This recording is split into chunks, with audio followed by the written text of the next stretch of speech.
Hello and welcome to the first of our Trust induction events that will be held over the course of the year. This one focuses on the nature of the trust and the work of the trust and also looks at our ambition pathways. But first of all, let me just remind you that you're very welcome and we're very pleased to have you working within our Academy Trust. This session is going to focus on a number of things. It will tell you a bit about the trust itself. We'll look at ambition pathways, your career development over the course of your time in the trust.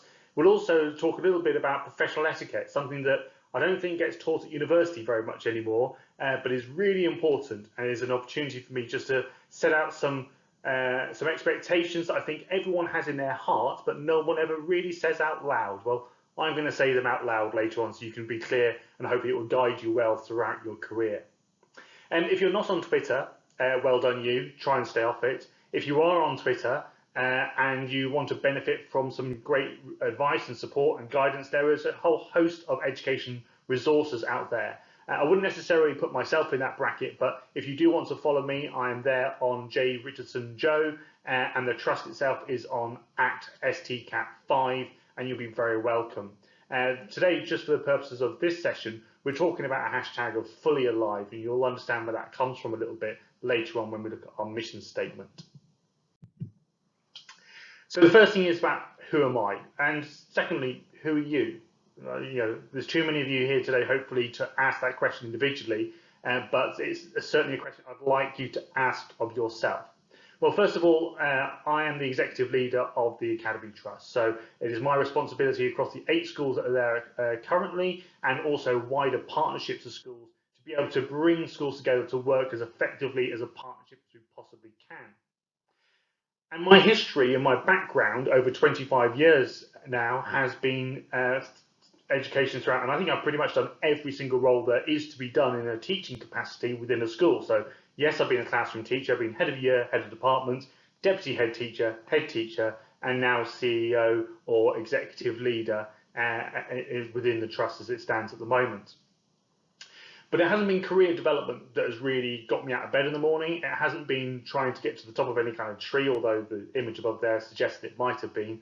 And it's always been actually about a higher purpose, a genuine calling. I firmly believe that Christ is present in every person that we encounter. And there's a beautiful story in the Bible about when Zacchaeus wants to catch a glimpse of Jesus. He shinnied up a sycamore tree, and so he could see above the face of the crowd. I guess Zacchaeus must have been quite short. He wants to be able to see Jesus, catch a glimpse of him. So shinnied up this tree, and as Jesus was coming along through the crowd, he was able to catch a glimpse of the face of Jesus. Now, I really do passionately believe that Jesus rests in every single one of us. He's there for us, in us, all around us, at all times. But I do think that as a leader, both in terms of my role as a leader now, but also as a classroom teacher, my job was to give a foot up to some of the children, to some of the staff now, who maybe struggle to see Jesus in the day-to-day, struggle to recognize him in the people that they meet and encounter on each day. And I do believe that if we do that well, if we assist our young people and we assist the people around us in terms of the staff that we work with, to be able to catch a glimpse of the best of people around them, then actually other things will happen as a natural consequence. So we will get great GCSE results, great SATs results, great A-level results, not because that was the goal, but because we wanted the best for every individual, because we knew we met Christ in that moment. Now, for me, that is my higher purpose. That's what I'm about, lifting people up so they can catch a glimpse of Jesus, reminding them, people, that Jesus is there to be encountered, and that he's there and always there, even when we may feel rather more distant from him. Within that context, therefore, that's what's defined my career. And it's been that has led to lucky opportunities, I guess, where I've been able to become head of year, deputy head, head teacher, and so on. Those things haven't happened, I don't think, because I've got the results as a teacher or necessarily as a head of department or whatever over my career. I think those things were a result of having a higher purpose and working towards that. So when I ask that question, who are you? That's what I'm asking of each of you, because you're not here to deliver SAT results or GCSE results or A-level results. They will be a byproduct of your higher purpose. So just reflect on that, get a piece of paper, write down what your higher purpose is, put it in your wallet, put it in your purse, put it in your handbag, and keep it. And unfold it in 10 years' time and see if you're living up to that higher purpose. So our Academy Trust is based around a very straightforward mission statement from St. Irenaeus. The glory of God is a human being fully alive. You've got to ask yourself, what does it mean for a young person to be fully alive?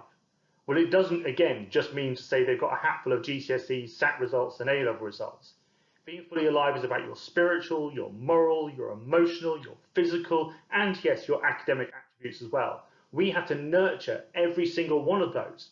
So if you're working within our trust, then you are called to contribute not just to the geography lessons that I might have taught years ago. I was also a football coach, which is ironic because I'm terrible at football. And I was a rugby coach and I was a cricket coach as well.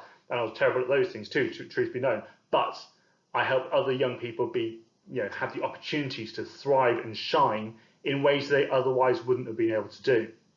Being a teacher, in the way that our Lord talks about being a teacher, is just such a privileged position.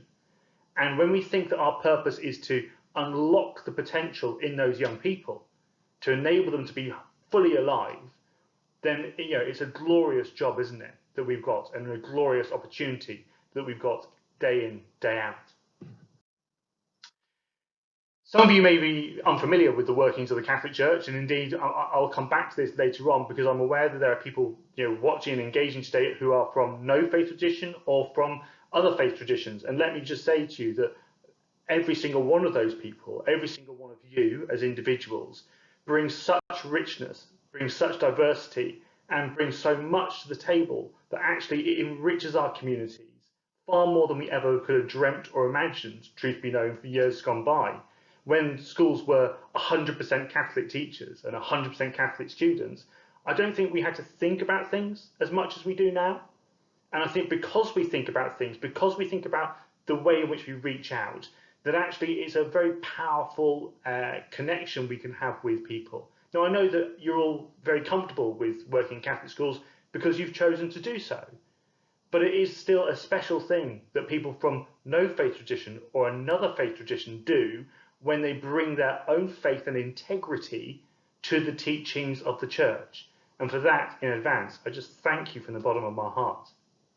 So about our diocese, so just from left to right on these images there, that's the geographical area there on the left-hand side, long and thin. It's a bizarre area, going back hundreds of years really, and we go from the top of Northamptonshire right the way down to Slough, and it overlaps with multiple authority areas, and it's quite confusing in many respects. It would be easier, wouldn't it, if the counties overlap with the diocese, but they don't, and they never will, is reality. The gentleman in the middle there is our Bishop David, who is responsible for the commissioning of all the schools and the schools that are here, but also for the appointment of every head teacher.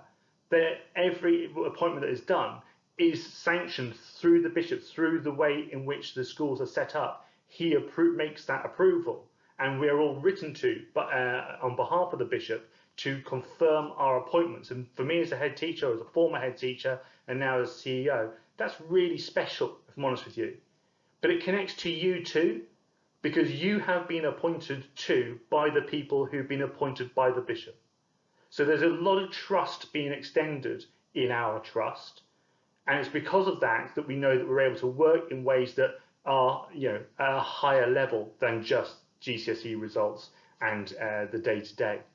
On the right-hand side there is the diocesan crest. So if you ever come across that, you know what it's about.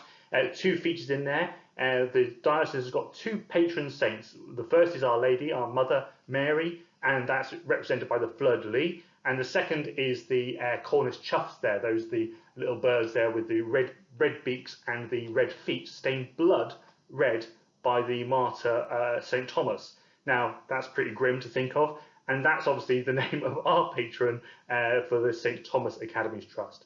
The last image there at the bottom is from our diocesan partners in the education team, the Northampton Religious and Education Service, and they support us brilliantly over the years in order to ensure that our Catholic schools are the very best that they can be. So in terms of our trust, where are we located? Well, you can see the red line there. There's no Trumpian wall there. That's just a red line drawn around there to illustrate kind of the broad demarcation between the trust to the north of the diocese, which is the Our Lady Immaculate Academy's trust, and the trust to the south of the diocese, which is our very own Academy trust, the St. Thomas Academy's trust. Within the Academy Trust, there are 3 partnership areas, so 3 geographical areas which are clusters of schools together. So if you're in the Luton, Dunstable and Houghton Regis area, you'll be part of the St. Alban Academy, the St. Alban Partnership of Schools. If you're in the Slough area, you'll be in the St. Peter's Partnership of Schools. And if you're in the Buckingham area, you'll be in the Bucks Partnership of Schools. Now, not all of those schools are yet in the Academy Trust, but it is the mission and will of the diocese that all schools join this trust over a period of time. And what it creates is a network of like-minded, like-thinking schools who are able to collaborate and to co-create together to reach out for the best education that is possible. Now, up till now, that's been a problem, particularly for the secondary schools that are kind of more spread out. But look at what we're doing today. The reality is now that we work in different ways. We can work remotely. We can have geography teams from across the 5 secondary school campuses across the trust area, working together in ways that weren't possible before. And same with English departments, maths departments. Primary schools have still got close networks within their own geographical area, but we also have the capacity, and we are, to work as partnerships right across the trust area as well, and we're excited to be doing that going forward too. So I talked a little bit about that image of Zacchaeus climbing up the tree, and that's kind of a manifestation of my work, the purpose of what I'm here to do, really. But my pathway to where I am today will be very different to your pathway. And you've got that lovely image there of those diverging pathways, or maybe converging pathways, where people will go their own way ultimately. And sometimes it's about finding your own way to get to the same destination. And that's okay, because that's about the integrity of the individual, finding their path, finding their opportunity. I have a ridiculous wish and a ridiculous hope that's sat here in front of this presentation today is a future CEO or executive leader of this Academy Trust. And that person, that NQT, will go on and will do a job in maybe 3 or 4 different schools in our trust area, all building up a wealth of experience to ultimately become the executive leader of our Academy Trust. Now, maybe it doesn't happen like that, but it should absolutely be the case that there is a pathway for an NQT to become the executive leader of our Academy Trust. There should be a pathway for someone who's an NQT in one school to go on and become a year 6 lead in another school, or a head of geography in another school. I keep on saying geography, by the way, because I was a geography teacher. People are going to start wondering why I keep on coming back to geography. So it's about making sure we have those opportunities and working collaboratively together to build those opportunities amongst us. So I would want all of you watching this today to be asking your head teacher, when am I going to have an opportunity to go out and visit another school? Can I go and do a week's placement in another school? Can I get an experience there? Now, not next week, but not the week after maybe, but later on this academic year, or maybe into year 2 of the time when you're in the trust. But it is about going and seeing and being a part of. Too often we think that it's too daunting to go somewhere else. Well, it will never not be daunting unless we actually do it.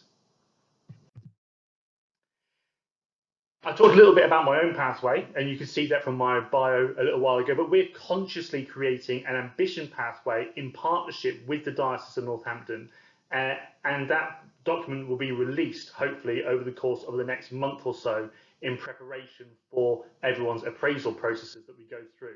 It's based loosely on a document that we produced last year called the Ambition Pathway for Teachers, and it broadly outlines 5 stages towards headship and beyond. Now, what we want to see, as I said before, is people moving between schools ultimately, gaining a wealth of experience, not just in one school, because you can get a bit blinkered if you stay in one school, get a wealth of experience across a diverse range of school experiences, so that we're able then to work together as effectively as we can. So one of the things that we're very much committed to is about, yes, creating opportunities for people to grow through their careers, but also making sure that there are no glass ceilings in evidence around us. So, 10, 15 years ago, if you looked at school leaders up and down the country, then they would have looked overwhelmingly like me, as that's the truth of it, a white, middle-aged man. Now, we've probably done a good job in unlocking that from a gender perspective, but what we haven't done is yet to unlock the opportunity for people from diverse ethnic backgrounds in order to come through into positions of leadership right across the education community. I'm not talking about our own trust here particularly, but I do think there is a specific responsibility on our trust to reflect the communities that we serve. So when I go to Mass on a Sunday, I'm very much struck by the fact that over the years and joyfully, our communities have become incredibly diverse with African, Caribbean, Asian, Indian communities, Polish communities, white Irish communities, all sorts of different backgrounds have blended together to make our church one of the most representative places you could possibly hope to be. Then uncomfortably I look at leadership in our schools, and I don't just mean our trust schools, I mean right across the piece, and I don't believe that makeup that is there has yet worked its way through to be represented in the leadership of our schools. And it could well be that is all to do with the privilege that people have rightly been talking about for over the course of the last year or so in particular, and particularly in the context of some horrific actions in America. So there is a job to be done, and there is a special calling to people from Black African and ethnically diverse communities who make up a rich part of our church communities in particular, to aspire to be part of, and crucially to be given the opportunities to fulfill roles in leadership in our Catholic schools. Someone said to me a little while ago, and this is a gentleman who works in the Chiltern Learning Trust. He's an Asian lad. He won't mind me saying it's Safian Sadiq.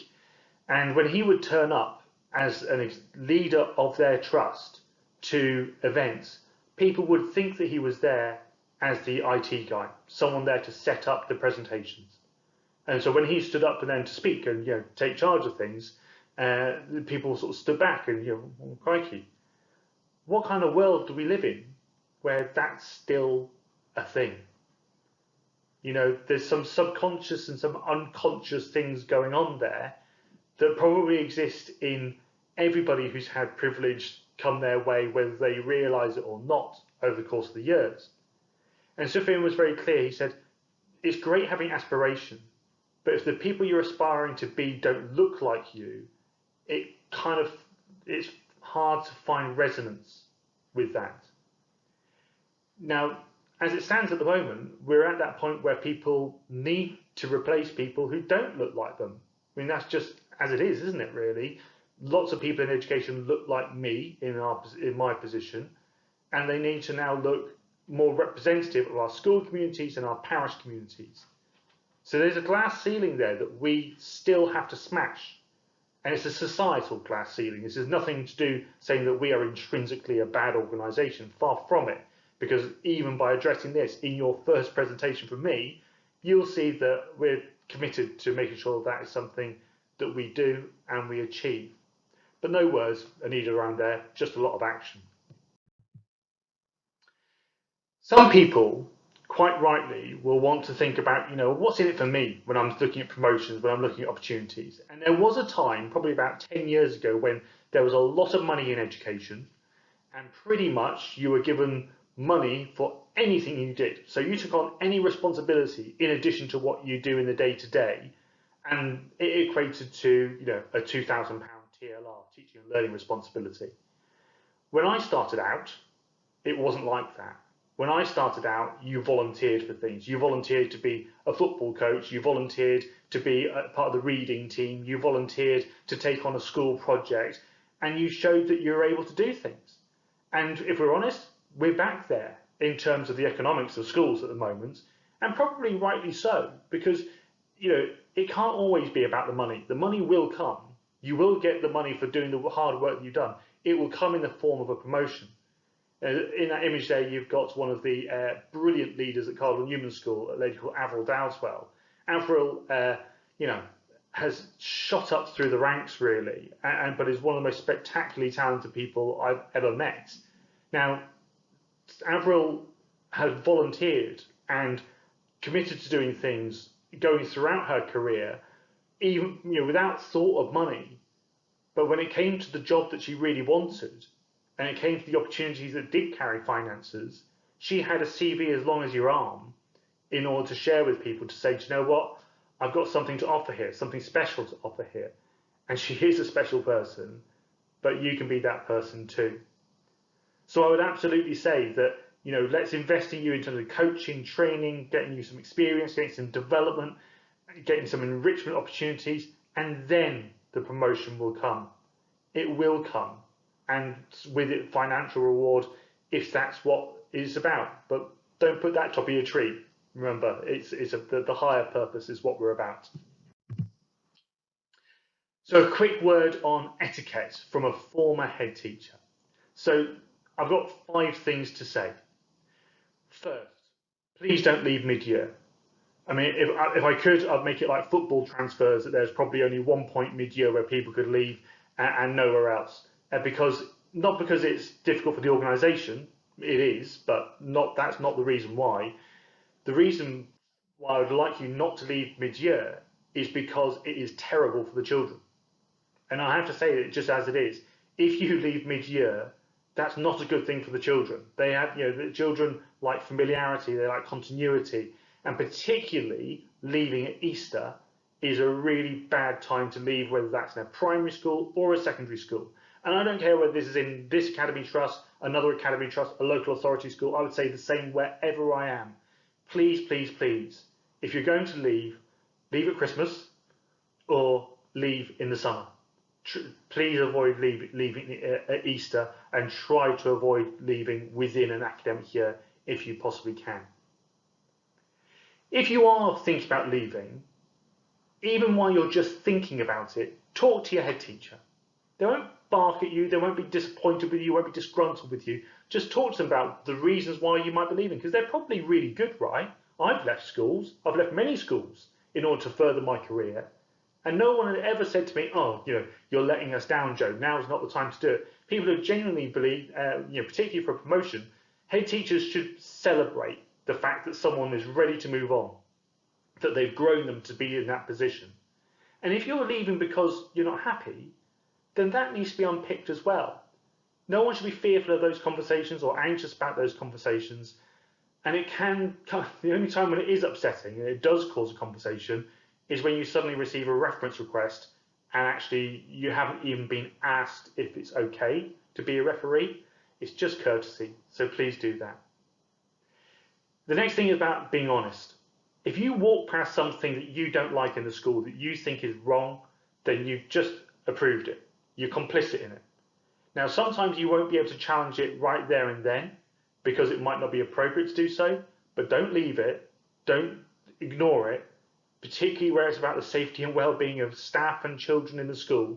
You've got to tell someone, because if you just walk past it, then you're part of the problem. Some people often think, oh, that's a lot of conflict. Well, you can have constructive conflict where people disagree. It doesn't always have to be a negative thing. The next thing there is the same, similar theme really. Challenge each other. Leadership is a quality, and everyone has a part to play. Be frank and honest about the things that could be done better in a way that helps the boat to move forward. The worst thing I find that people do, through all the years of working in education, is when people say, yes, yes, yes, I'm on board with that, and then they go off and do something different, or they do nothing at all. I'd rather people say, I don't want to do that, and then we can work it out. And I think every head teacher would rather people say, oh, we don't want to do that. It may well be you have to say, well, you are doing it because that's the way the school is going to do it. But at least you had the conversation. You can explore the reasons why people don't want to do X or don't want to do Y. Just sitting there passively and then not doing is, that's not good for the organisation, any organisation. Remember, this isn't about our trust. This is just etiquette around the place. And the last thing is be a person of interest in the staff room. Now, there will be times where being part of the staff room is difficult, and now is one of those times with the situation around coronavirus.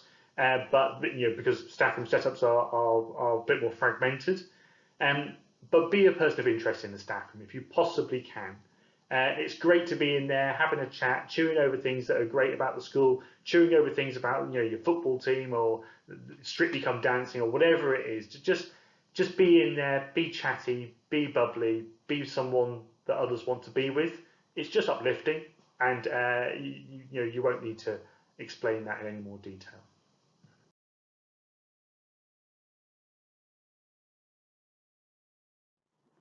So look, there we go. That's it. That's where we conclude.